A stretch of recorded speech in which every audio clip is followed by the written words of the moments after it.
Hello everyone, it's December, so I don't do any videos on schedule, but I thought to gush about my two books I'm publishing on Amazon this month, and two more I'm working towards, as well as updating on some that will be coming next year, if things go well. So this year marks my 10-year anniversary of self-publishing, and it's been a curious time with lots of changes and a better schedule on my part. So let's talk about the big one first.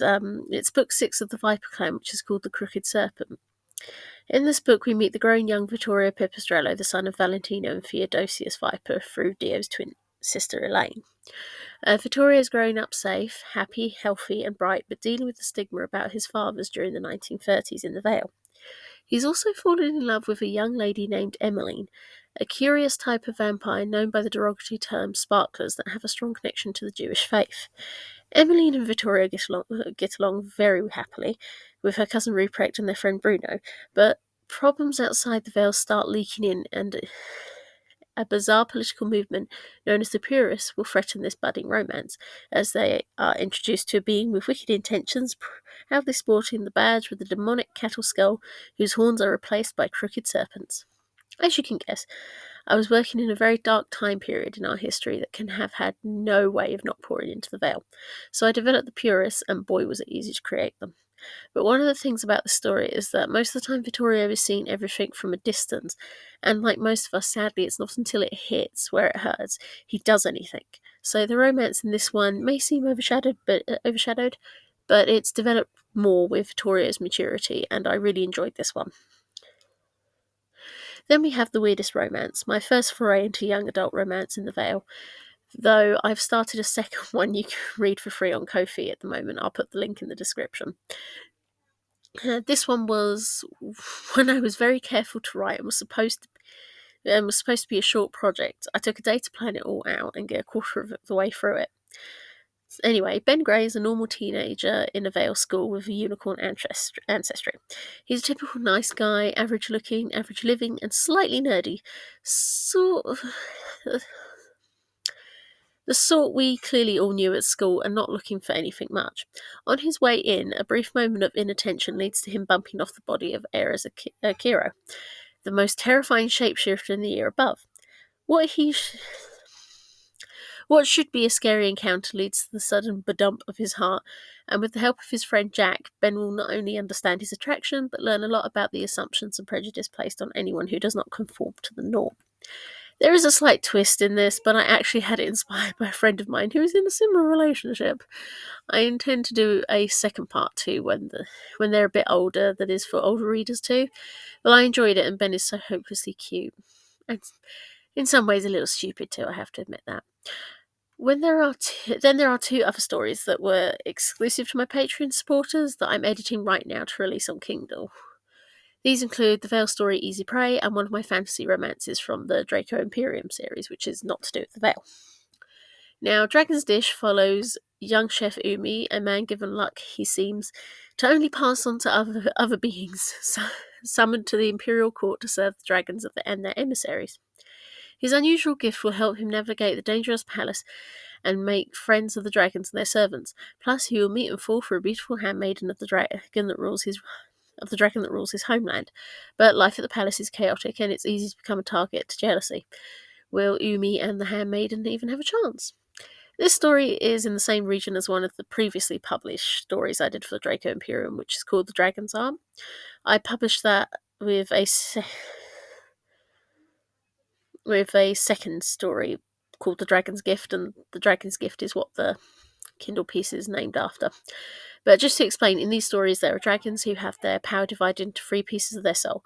One is with the dragon, one is with a human emissary to connect them to the humans they once warred with, and the third is with the destined bride of the dragon, that would link them together and take away the dragon's gift of immortality as a gift of 100 years of summer harvest for its landscape, and the people living there after its heir is born to take over ruling the land.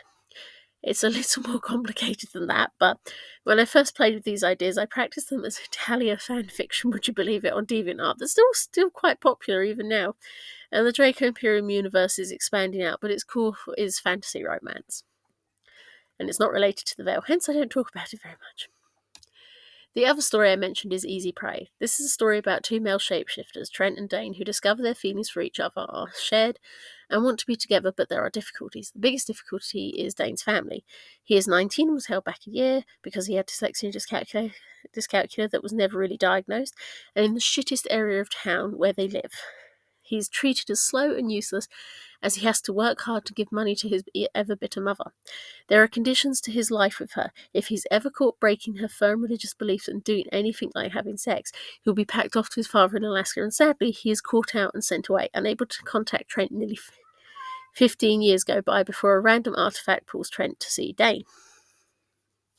But things haven't been easy for them either. Being half Korean, Trent is being used by the news channel he works with as their ethnic reporter, and his sexual habits might risk him everything. Meanwhile, Dane's had to hide his sexuality from the world and ended up in awkward relationships, made all the worse when a freak accident in his horse form, because he's a horse shapeshifter, led to a blood transfusion from a horse carrying an equine disease that, when Dane turned human, worked on his body the same way as HIV. With the medication in the Veil working for it, Dane is trying to be safe, trying to keep his secret, but when Trent comes and the pair wish to be together at last, the stigmas of the town and the magic of unscrupulous others make them easy targets for hate, and a murder will put Dane in serious trouble. It's one of my more mature stories, as the pair are quite active, but I felt it was important to write, that they were comfortable and happy together no matter what they went through, and that Dane was still able to live a good life with everything he needed. Though, to be fair, the Veil is a little more idealised in its reactions, but I really love these two and this story. Anyway, aside from that, there are two other books I should be finishing next year, and possibly 3 Viper Clan stories. I'll just talk about them all briefly and give you a better rundown when they're due to be published. Firstly, there's Traitor to the Blood, the second part of the Monaga Sisters series after Traitor to the King. This story is high fantasy. It's been up on my Patreon. These are all Patreon stories, basically. And certainly takes time to work on. But as the sisters continue their search for the sacred stones that will return their king to his health and the greatest strength, and bring their kingdom back to its glory days, strange things are happening. The return of 2 stones already made those with big ambitions start to plan terrible things, and Anouk is racked by strange dreams or memories she cannot really believe. As Damara approaches her arranged marriage with Gilfoni, a brief trip out to the wild will bring her face to face with a being that may or may not be a monster, but certainly wants to help them as enemies within their family finally show their true intentions. It's much less battle than the previous book, but certainly the dark underworld of Virenheim's politics is coming through, and almost everyone around them starts to become suspicious. I've only actually got 2 chapters of the first draft left to write, and it will all come down to the editing process and getting funds for the book cover that will determine how long till it's published, but I'm excited for it. Then there is Glory of the Father, the third and final part of the Sons of the Order series, about my Teutonic knights Dietrich and Meinart and their secret love for one another. I really like my Sons of the Order series. The first book is Between Brothers, and the next one is Sons of the Order. Sons of the Order is a bit more ridiculous than Between Brothers, because Between Brothers was a lot of work, and currently this is my best-selling book that I've self-published, so if you want a gay romance between 2 Teutonic knights, enjoy that. But as we come into the stories, it's many years later. The matter of 2 Hockmeisters at the same time is being dealt with, and then the pair get some luck at last. They finally get to be working together as Comptor and Lieutenant. But there will be growing concerns as they continue their dominance of the old Prussians, and their ages also mean the wear and tear is a little more obvious. This book concludes not only this trilogy, but also their journeys, and I'm hopeful it will be enjoyable, though they are old in the story, so it's quite funny having to writing the romance and then reminding myself how old they are and the situation they're in. So it's probably the more funny of them, I think. So then let's talk about the 3 Viper Clan books for next year, potentially, just to get them out there.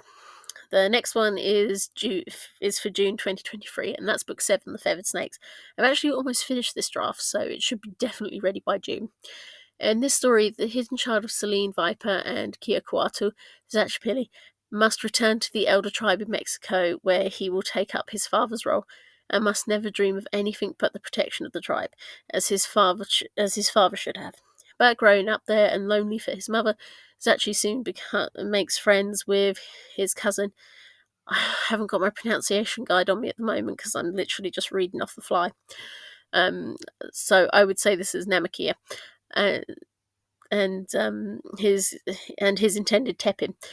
But as they grow, the relationship with Tepin starts to develop into something else, and the desires of maturing adults might overcome tradition or bring its wrath down upon them. So then, either in August, or it might be what's produced in December, depending on things, will be the shorter story part of in the Viper clan. It's called The Loveless Viper. This is a short story about a Beauregard Viper, the son of Fidelia and Theo, with odd-coloured eyes, that is known to steal the wives of his old enemies, and also who might help his family rise in, and also those who might help his family rise in rank. But with the Iberian Vale going through a civil war with vampires against felid shapeshifters, and everyone in the regions having to pick sides, the wives of the nobles are at risk, and the Count of the Spanish vampires, Hernandez, believes his best friend Beauregard is the best place for them to go, including his wife Zarita. But when Beau has strict rules not to ever do anything to hurt his dearest friend, the chemistry between himself and Zarita might be too much for either of them to bear. Then hopefully it will be finished in time, but it's a very heavy story, as is the book that follows it. Will be next December is Viper Clan Book 8, which is The Last Rattle. In this story, Aurel, son of Noel, is working with the Veil agents when he's curiously paired up with a Strix named Cassandra. It's not long before the pair start to develop feelings for one another that the families initially approve of. But when Cassandra's uncle gets out of prison, he wants revenge against the vampires who put him there, and particularly the one who murdered his son, Tybalt Viper. When his quest leads to the assassination of a Viper clan member and their wife, not to mention nearly kills the older members too, Tybalt will not rest until he's destroyed these beings. So what will happen between Aurel and Cassandra just when they're looking to a future together? As it goes into the Viper clan starting a war with the Strix, it's a very heavy book and links into the book that follows and covers the same time period, which is the Viper King. Hopefully that'll be ready by December 2023. Anyway, I hope this was this was interesting to all of you. I'll put the link to my Patreon in the description as well, because a lot of this, it's up on Patreon, because I'm producing the Crooked Serpent this month. From next month, the chapters of the Feathered Snakes will go up until they're published, and it goes like that on my Patreon. Plus I have all of my profiles there. I have these exclusive stories like Easy Prey and Dragon's Dish. I've got loads that are in editing, and at the moment I'm trying to finish the Christmas story I do, because I do a Christmas story that's based in the Vale each year for everyone to enjoy. And this one I'm stuck on the second to last chapter, and then I've got the last chapter, so I should do it in time. But anyway, I hope you enjoyed that. Thank you.